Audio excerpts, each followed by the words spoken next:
Hello and very welcome everyone to this session of the Modern History Part 2. In today's session, we are going to discuss the modern history further. We will see what had happened in our history, basically the time when the Mughals were on decline and particularly Britishers were conquering. In last session, we discussed about that how the different type of European advents came to India and how they explored India, how Britishers came out of them and controlled the country completely. So we will discuss now that what are the things happened after that, and let's start our session. But before particularly we start, the images used in our slide deck are for educational purpose only. We respect the intellectual property rights of the original creators and owners of these images. If you are the owner of any of the images used in this deck and have any concerns or issues, please contact us at sathi@iitk.ac.in and we shall remove the images. So the topic that we are discussing today is people's resistance against British before 1857. So we will particularly see the type of resistance that were put by the people of this country in front of the Britishers while they were particularly implementing their policies and suppressing this country. And we will also see that what had happened in the revolt of 1857. What were the cause, what is the result, and all the other things. So the British expansionists' policies, economic exploitation, and administrative innovations over years were the cumulative effect that resulted in simmering discontent among all sections, which burst in the form of the 1857 revolt. So, particularly if we talk about this thing, do remember one point that Britishers were exploiting each and everything. They were exploiting the minerals, they were exploiting the resources of our country, they were draining the wealth out of our country since 1757. And a lot of things they are doing, particularly. And also, they started particularly putting a lot of acts into our country, which is a way to control the administrative and political system. And apart from that, they are particularly controlling the education system, they are particularly controlling the religious sentiments also. So because of all these things, a lot of discontent was there among the different sections of our society. A lot of people were in favor of them, but a major population were particularly revolting against the Britishers. So because of which there was a burst form out in the form of 1857 revolt. So basically, if we talk about the revolt of 1857, so most of you would be thinking that this happened because the Enfield rifles were brought into India, and particularly cartridges were used on which there was the coating of oil of made out of the fat of pig and cow was there. But do not remember, do not forget that all the other things also, like the suppressions over the years, over hundreds of years they were suppressing the country, and the other things also made a major impact in the ideology of the people. And a major part of this country, as I was saying, were started, and they wanted to struggle against the Britishers and throw out them from the country. So now we have to see that what were the causes, basically what things had happened in which particularly we can see that different type of aspects were fulfilled. And what was the main cause that triggered the revolt of 1857 in on 10th of May. So we will see all that also. So here we can see the economic cause. The first of all is the economic cause. The British economic policies destroyed the traditional economy of the country. As a result, peasants suffered heavy taxation under the new revenue settlement system. The British annexed many Indian states, which led to loss of patronage of many artisans. The traditional industries' destruction, the land rights of zamindars were forfeited. So let's discuss them in details now. So first of all, we all know the heavy taxations were being implemented by different type of revenue settlement system. As we know, the Izaredari system, the permanent settlement, the Mehelwadi, the Raitwadi, all these systems were basically implemented And one thing remember, in all the systems, the company did not want to listen anything that if the crops are not doing good, the harvesting is not doing good, or the season is not there, or anything else. The only thing that Britishers wanted was the revenue. They do not even think about the common people, the poor farmers, and all that. Only thing that they wanted was the revenue, because of which the zamindars were also particularly under a lot of pressure. And zamindar also started exploiting the farmers, the peasants, and they used to get money from these people. And that is how the burden of debt was started increasing on the farmers. So that is one of the reason. And apart from debt, they also have to pay heavy taxation. So it is one of the major reason that all these things were going on. Apart from that, if we talk about the British annexation, so we all know that by 1849, and the Sikh Empire was annexed, and by that means, particularly lot of big empires in India were annexed by the Britishers, and now particular India is now under the control of British. So if we talk about that, so when they were annexing any particular state, we all know that kings and queens, they used to have a lot of artisans in their court. So as soon as Britishers annexed that particular kingdom, the all the artisans, they lose job, and that becomes another reason of becoming an economic cause for these people. Another one is the traditional industries destruction. That is very important, guys. As soon as the Britishers started importing the factory made goods and other things into our country, the particular traditional things, traditional artistic things, and traditional cuisine, and traditional, uh, particularly other textile things, were also outdated. And that particularly affected the inbuilt indigenous industries of our country. Another thing, the land rights of zamindars were forfeited. So zamindars were also under a lot of pressure. If zamindar fails to submit the particular revenue to the Britishers by the end of the month or end of the year, particularly the sun on their head will particularly sets down. Why? Because as soon as the zamindars failed to submit the revenue as asked for, they particularly have to give back the whole particular zamindari to the Britishers back. So that is one of the reason here. So I think you are able to understand that what are the economic cause. Now let's move to the political causes.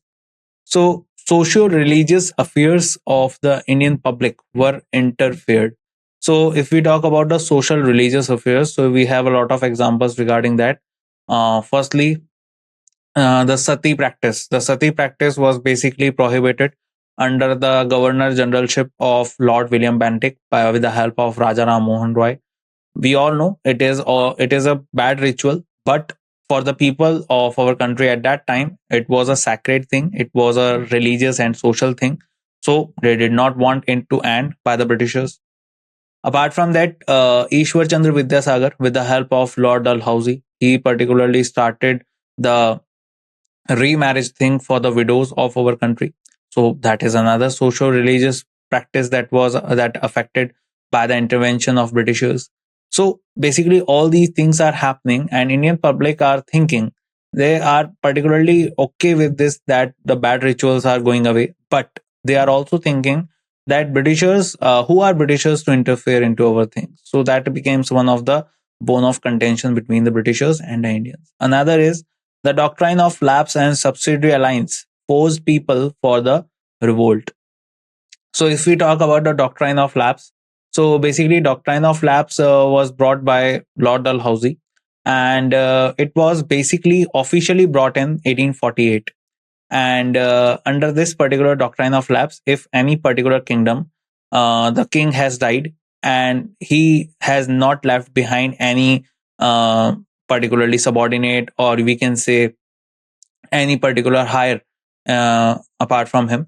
So in that case, what will happen? Particularly, the kingdom will go into the hand of the Britishers. So that thing happened.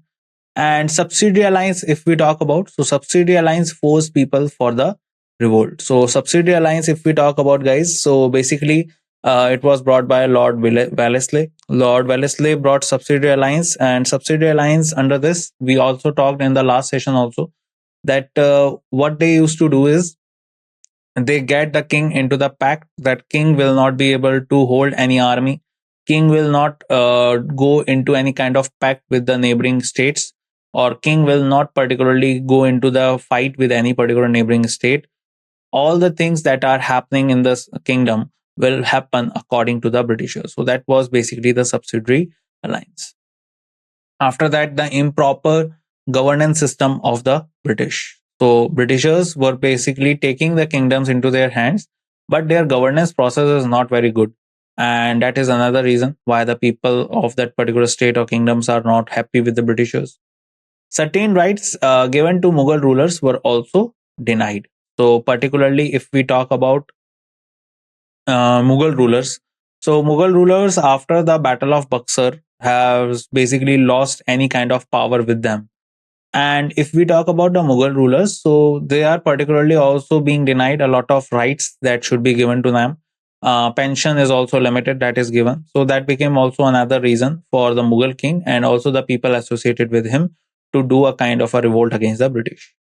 Then comes the administrative cause, increase in the rate of corruption in the company's administration. That is also another reason. On one side, East India Company was particularly looting our country, and on the other side, the merchants or the officers who are doing work in the name of East India Company, they are also particularly bypassing all the protocols and all the things of the company, and they are also looting and doing corruptions and bribery in our system. So that also became one of the reasons. Social religious causes, the British racial arrogance. This is one reason also. Britishers were basically living in our country, using our resources, getting the money out of our country, and on the other side, they are basically doing things on the basis of black and white.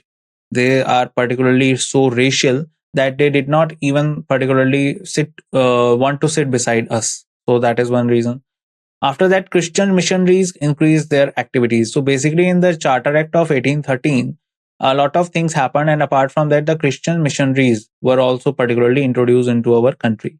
And if we talk about the Christian missionaries, so on the one side, they are particularly intervening into our social and religious affairs, and on the other side, they are introducing the this new particular religion into our country. So this also became one of the reasons for the people of this country to think about. After that comes the support for widow remarriage, woman education, and abolition of sati. I also already discussed in one of the things, as all these things were happening. After that, the Religious Disabilities Act 1850, which changed Hindu customs. So this particularly also was a particular act that particularly changed a lot of things into our Hindu religion. So that is why the lot of reasons we can see here that becomes the cause of the revolt. And the major cause that happened in 1856 when the Enfield rifles, P-53 Enfield rifles were introduced into our system, and the cartridges that were particularly coated with the oil of cow and pig were introduced. This was the time when particularly we can say that the system becomes a lot of things were becoming difficult, and peoples were basically boycotting the British. So that became one of the reasons. So I guess you have figured out and you have understood the reasons why the Britishers were not being accepted by the Indians before 1857, and there were revolts particularly happening at that time and before that also. Some particular other reasons of the revolt. Another one is the immediate causes. So the introduction of Enfield greased rifles, whose cartridges were said to have a greased cover made of beef and pork, sparked off the revolt. So if we talk about the immediate cause, guys, this is really important. So do remember one thing here. When we talk about the Enfield rifles, so Enfield rifles basically a new type of rifles that were introduced into the India, into our country. The cartridges which we can use to fill the gunpowder used to be coated with the plastic in other countries. But to save money, what Britishers do, Britishers used to coat the bag of gunpowder with the particular oil that is made out of pig and cow's fat. And we all know that pig is not appropriate for any kind of thing in the Muslims, and in Hindu, if we talk about, cow is a very sacred animal. So in that case particularly, both these things are really important, and this became one of the reason why a particular section of our country, and majorly a lot of sepoys of our country, the Indian sepoys of our country, revolted, and it became the immediate cause. As soon as Mr. Mangal Pandey he came to know about this, he went for inquiry for particularly searching the things and to get the proofs. In that particular thing, he once one there was a time when he raided in March 1857. He raided into the armory of his regiment that was posted in Barakpur, and particularly in some kind of dispute, he particularly killed his adjutant. And as soon as he killed his adjutant, so what has happened basically, uh, that he was arrested and later he was given death penalty. That was in April 1857.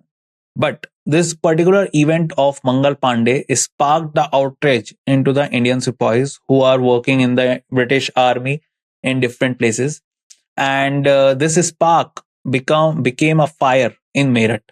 On 10th of May 1857, the revolt started from basically Meerut. We will talk about that later also.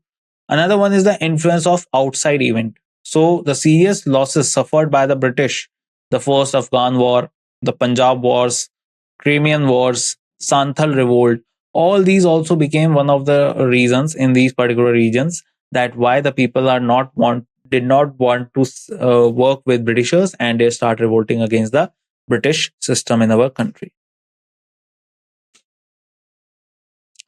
So a lot of things happened in India before the 1857, and there were a lot of reasons were accumulating at that time. But in 1856, as soon as the Enfield rifles were introduced, the all the reasons and this particular reason became a volcano, and the explosion from this volcano resulted into the revolt of 1857. Now let's read that what has happened in the revolt of 1857, guys.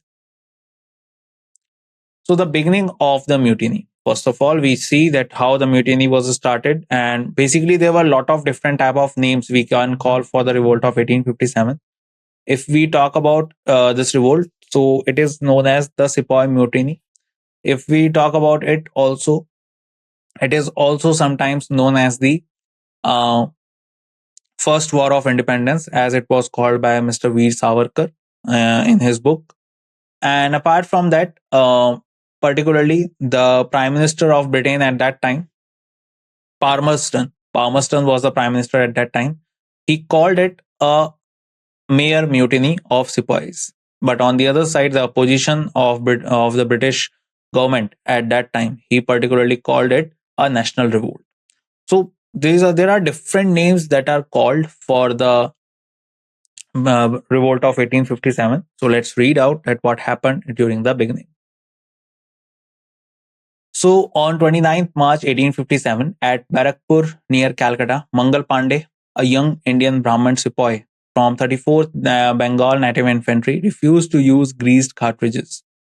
When he was forced by his sergeant, he shot him down, as I already told you in the story.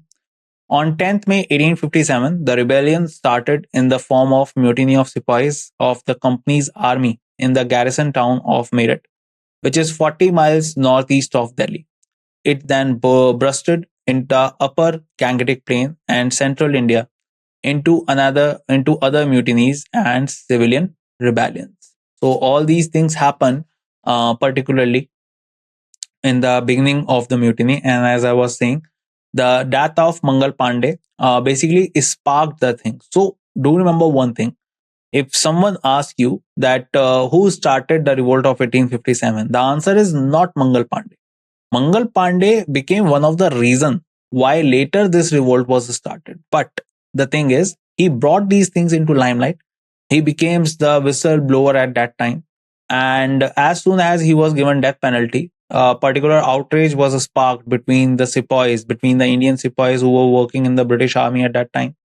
And as I was saying, this spark became fire in Meerut. And in Meerut, particularly, the infantries were working. And the sepoys of the infantries working in Meerut, they particularly revolted. They started looting the particular armory, and they killed a lot of British officers, and they started their journey towards Delhi because they wanted to have a leader, and they were thinking to make Bahadur Shah Zafar as their leader. So these particular things happened. And as soon as these sepoys were moving majorly in the central India of our country, so a lot of different type of regions in central India became the part of this revolt.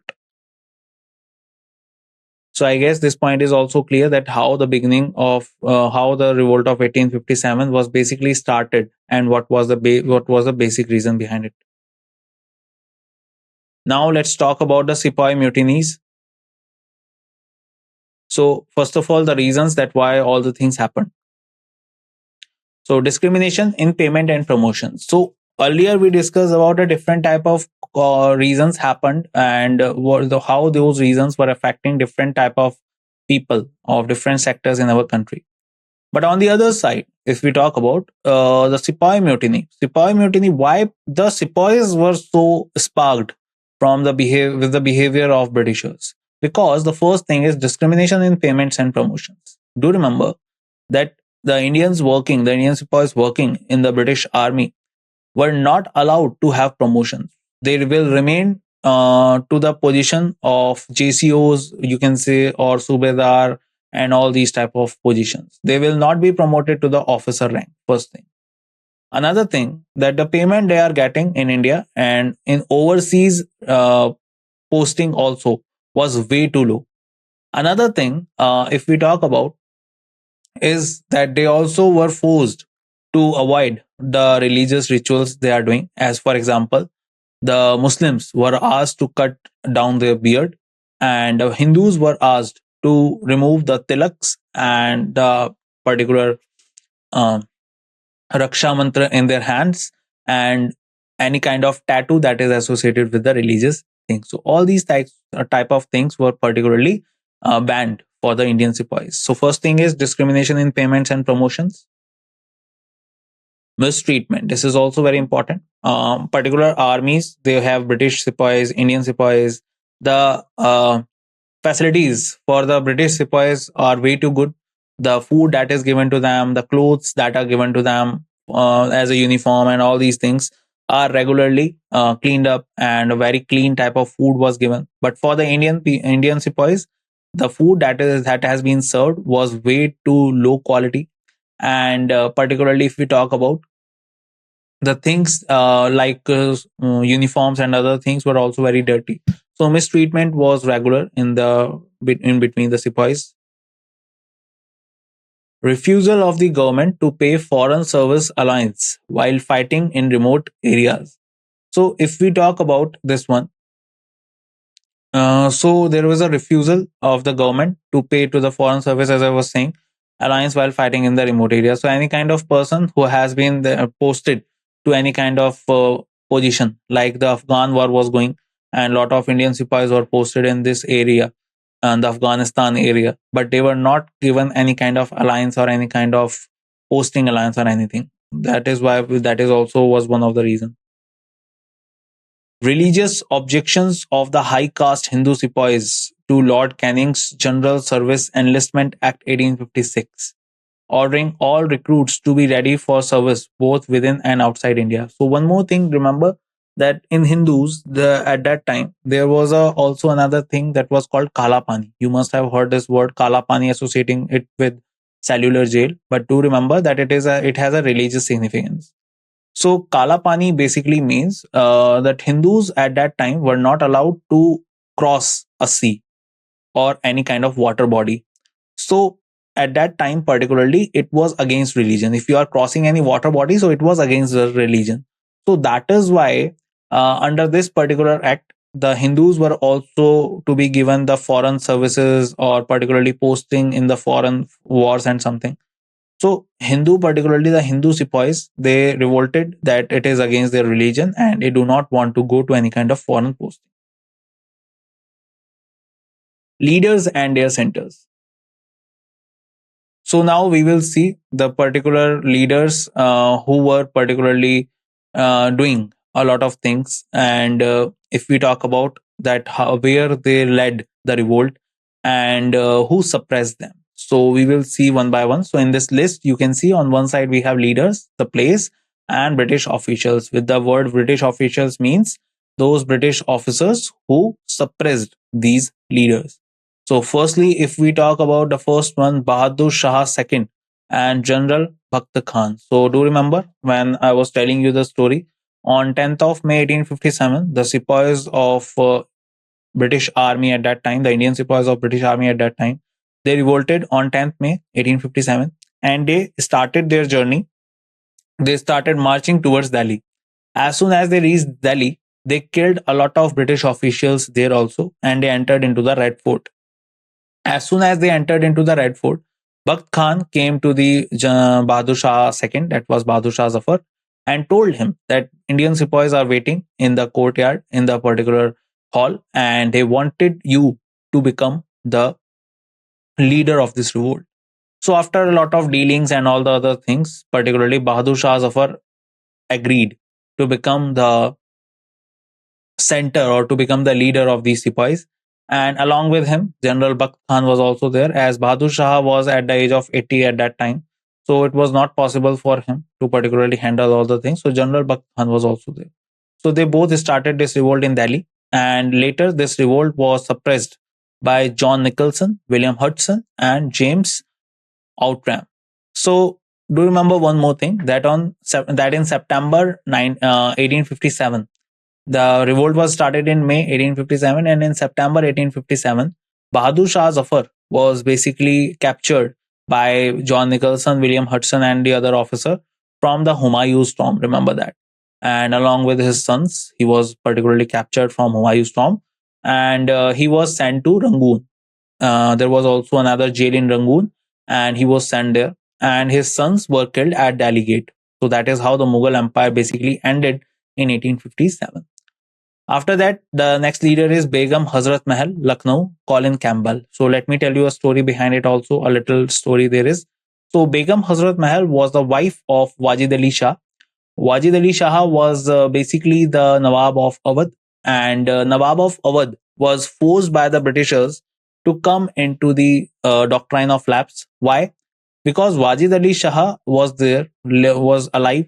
His son was also alive, Birjis Kadir, and his wife was also alive. So, on what basis you are applying doctrine of lapse? Wajid Ali Shah was asking.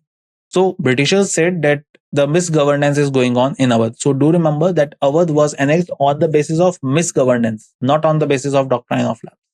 So, as soon as these things were applied in Awadh. So, Wajid Ali Shah basically he gave the divorce to all his wives and he left for Bengal. But Begum Hazrat Mahal, one of the wife of Wajid Ali Shah, she did not want to leave the Awadh, or you can say the Lucknow. So she started revolt with the help of sepoys. So Begum Hazrat Mahal revolted at Lucknow, and the revolt of her was suppressed by Colin Campbell. Then comes the Tatya Tope and Nana Sahib. These two names are really important because Nana Sahib was basically revolting in Kanpur. And Tatya Tope has his name in two revolts. Firstly, with Nana Sahib in Kanpur, and on the other side, with the Rani Lakshmi Bai in Jhansi and Gwalior. So basically, Tatya Tope held Nana Sahib in Kanpur, then Jhansi in Gwalior. Then Rani Lakshmi Bai in Gwalior.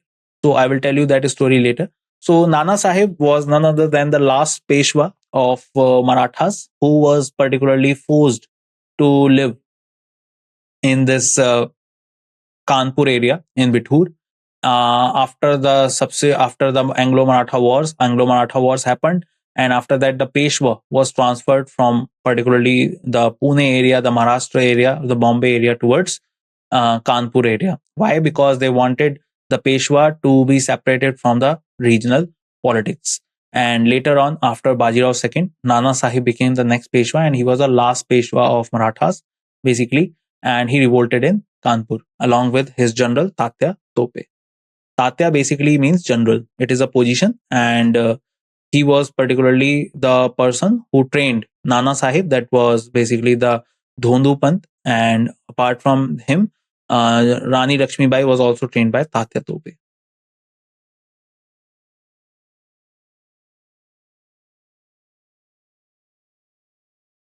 So the revolt happened, and all these leaders were there. Let's see some more leaders. So here we can see Rani Lakshmi Bai. Very important, guys. Rani Lakshmi Bai revolted in Jhansi, or we can also use hash slash Gwalior. So because Rani Lakshmi Bai started her revolt from Jhansi, and later she had to move to Gwalior also because Jhansi was annexed by Hugh Ross. And later she started her revolt from Gwalior also, where Tatya Tope also joined her. So Rani Lakshmi Bai was also known as Manikarnika, and she was married to the king of Jhansi. His her husband and her son died because of some kind of illness, and after that the Britishers applied doctrine of lapse, and that is why Jhansi was annexed basically in 1853 earlier. Now Rani Lakshmibai was also asked by the Indian sepoys to add into this revolt, and she agreed because she also wanted to have her Jhansi back. And during this scenario, Rani Lakshmibai fought this particular war, this particular revolt, and Hugh Ross, remember his name, was the one who suppressed the revolt of Jhansi and Gwalior. And remember one more thing, that when we are talking about Hugh Ross, so Hugh Ross in his book wrote that he faced one only man in this particular revolt, and that was Rani Lakshmi Bai. So this thing was written by Hugh Ross, and later he added one quote here: the person who defeated Rani Lakshmi Bai. So he was feeling proud that he was able to defeat Rani Lakshmi Bai, because it was not very easy for him to control Rani Lakshmi Bai. Then comes the Khan Bahadur. Khan Bahadur was leading Bareilly, and he was suppressed by Vincent Ayre. Then comes the Kuwar Singh. Remember this name, very important. Kuwar Singh was basically leading from the Bihar, and he was suppressed by William Taylor. Then Maulvi Ahmedullah was leading from Faizabad, and he was suppressed by General Renaud. Then comes the Shah Mahal Allahabad, that is basically Baghpat, and UP Liaquat Ali, and basically they were particularly suppressed by Colonel Neil. So these are the names you need to remember. Always remember that if they will be asking you an easy question, they will ask you that which particular personality started revolt in which particular place. But if they wanted to ask you a difficult question, they will ask you that who was the one who suppressed those revolts. So it will become a difficult question. Also remember that a matching will can also be asked from this particular topic. Now, apart from that, the causes for the failure of the revolt. Now let's see that why this revolt failed. First is the limited territorial and social base. So the first thing that we can say is the things that the sepoys wanted to create, or particularly they wanted to create awareness in the social base, in the social area, and in the territorial regions. So they were not able to do that. A lot of people were aligning towards the British, and they were helping the British in this revolt, and not the particular people who are revolting.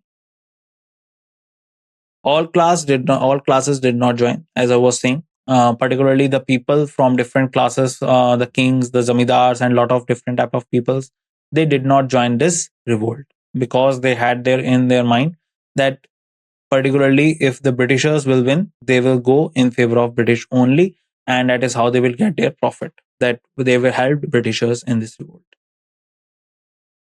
Poor arms and equipments. This is very important. The revolt was started against and basically the immediate cause that at that time, and that was the P-53 Enfield rifles. But you will see that when the revolt was going, a lot of different type of places, the people were using the P-53 Enfield rifles against the Britishers only. So by the time they have new equipments and other things, so they were particularly revolting. But as soon as all those type of new equipments and new arms and new type of technologies were getting out of their hand, they were started getting defeated in this revolt. Uncoordinated and poorly organized, lack of central leadership. This is really important, guys. As you can see, all these people who are leading the revolts in different places, they did not have any kind of coordination between them. They did not have any kind of thing like at which particular place they will particularly attack first and what kind of technology or what kind of thinking they are particularly using. So all these things were not there, and that became one of the reasons that why there was no coordination. And another thing is the lack of central leadership. Bahadur Shah Zafar was made the leader, but he remained in Delhi only, and he was not able to take the coordinates with all of them. So that becomes one of the reasons of the failure. No unified ideology. That is really important, guys. Remember, this was the time when the revolt was happening. So basically, the revolt was happening because they all wanted themselves to be freed from the Britishers, but as a unity, as a unit, not as a confined unity, as a particular common thing was not there. The idea of freedom was basically not there. The idea of India or Bharat was not there. So that is why this revolt particularly also failed. So all these are the things, and here we can see she is Rani Lakshmi Bai, famously known as her real name Mani Karnika, and her horse name was Badal. And she is famously known for this revolt as the way she fought against the Britishers. So all these things happened, and particularly if we talk about the revolts happened, the peoples we can see here, and we are now know that what were the causes of the failure of the revolt. Let's read further. Now we have to see the consequences that what happened after the revolt. So abolition of companies rule and crown took over the administration. This is really important, guys. Since the starting of the after the Battle of Buxar and Treaty of Allahabad, a lot of type of acts were brought into our country. Like you will see the 1773 Regulating Act, the 1793 Charter Act, 1813 Charter Act, 1833 Charter Act, 1853 Charter Act. Then particularly all these charter acts were coming as particularly the Britishers were trying to control the country with the help of these type of new laws that they were implementing year after year after the gap of 20 years basically. But now the Queen Victoria of at that time, she said that company is not able to control the things in India, and she particularly started creating her own control in India, and that is why the company was basically replaced with the crown. So crown took over, and the administration was taken into the hand of the crown, and that is how the British Raj was started. Or we can say the government of Britain started controlling India with the help of Viceroy and Legislative Council and Executive Council in our country. Annexation of Indian states and expansion as a policy were ended by the British. So basically, the things, the places, the regions they wanted to annex in our country, they have already annexed. And now they have ended the policy that they do not want to annex any kind of Indian states and expansion, as they thought that it has become one of the reasons that why there is a lot of tension in the people of this country. So they had basically said that they do not want to expand anywhere. But if we ask them now that what was that particular place that was left behind, there was no particular area, no kingdom that was left at that time to be annexed. So the policy can be thrown away very easily.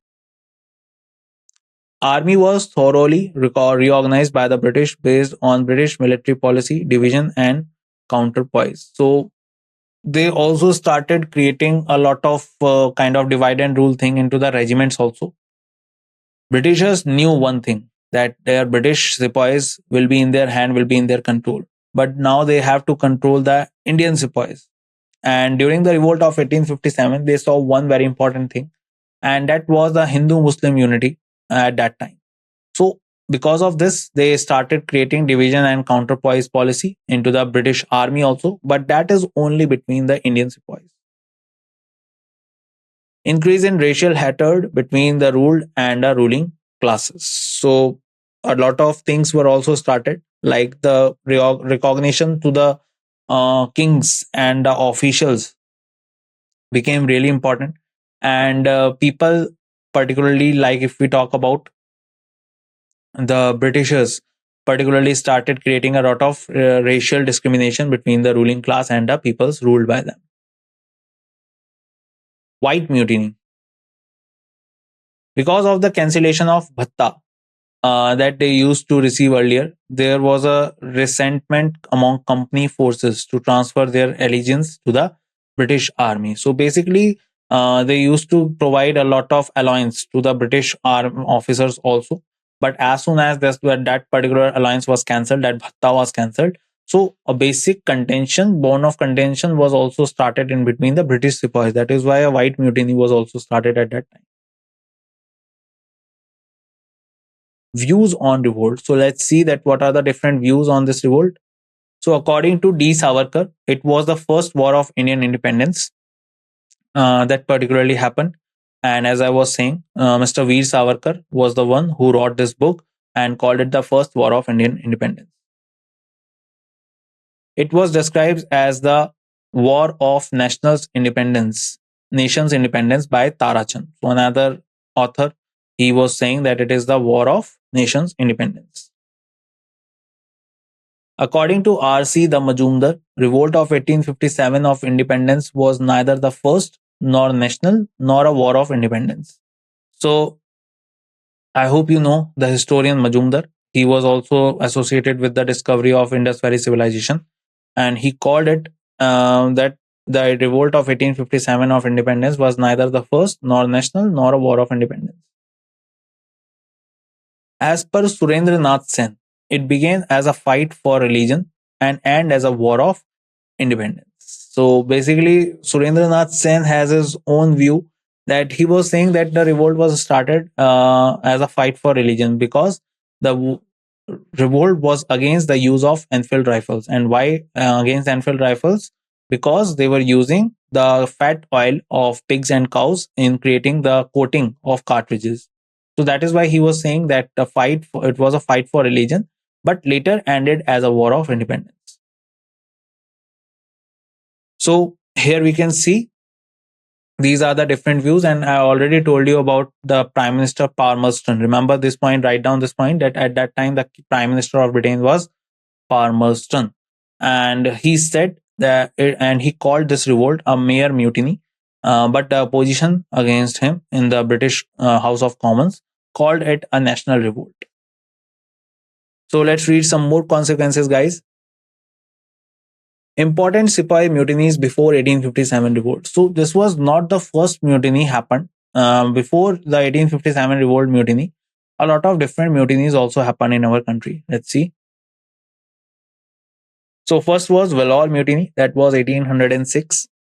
It was a mutiny happened in Vellore, and this was the time when the Britishers started introducing those things like the Muslims cannot have beard, the Hindus cannot have kalavas in their hand and tilaks on their forehead. So all these things were started introducing. So Vellore mutiny happened in 1806.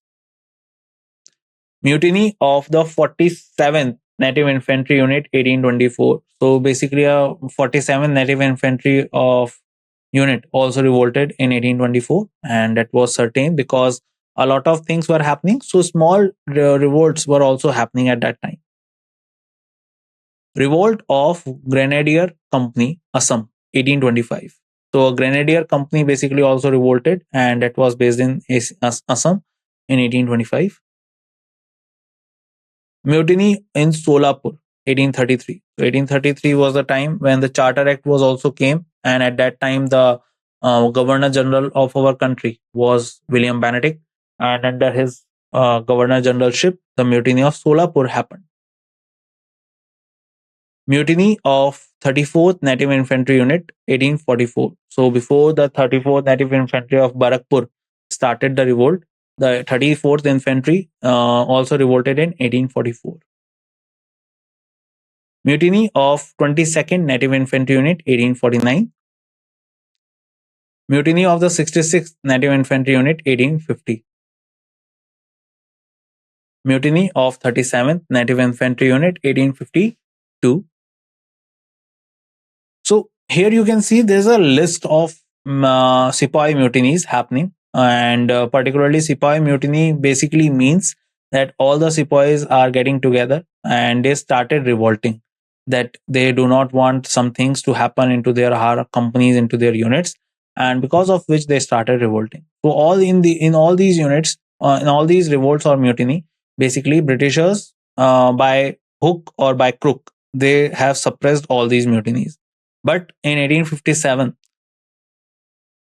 the explosion that was coming out of this revolt of 1857 revolt, the Britishers were not able to handle it. They later handled it very well, as the revolt ended in November 1858, but not like the other mutinies. All these mutinies were started and ended in just few days. But in 1857, the things that not did not happen. So I guess this chapter is clear to all of you, and all the things that we have discussed so far and all the type of mutinies I have discussed with you so far are very clear in your mind, and you will not face any kind of difficulty in this particular topic. So with that point, I take your leave, and the next time we will meet, we will see some more topics, some more things that we can discuss, and we will see if we can understand, we can think about that what has happened in the modern history later, and we will also take a lot of notes and lot of things into our points later on. But the time we meet till the time we meet, bye bye, take care everyone, and see you soon.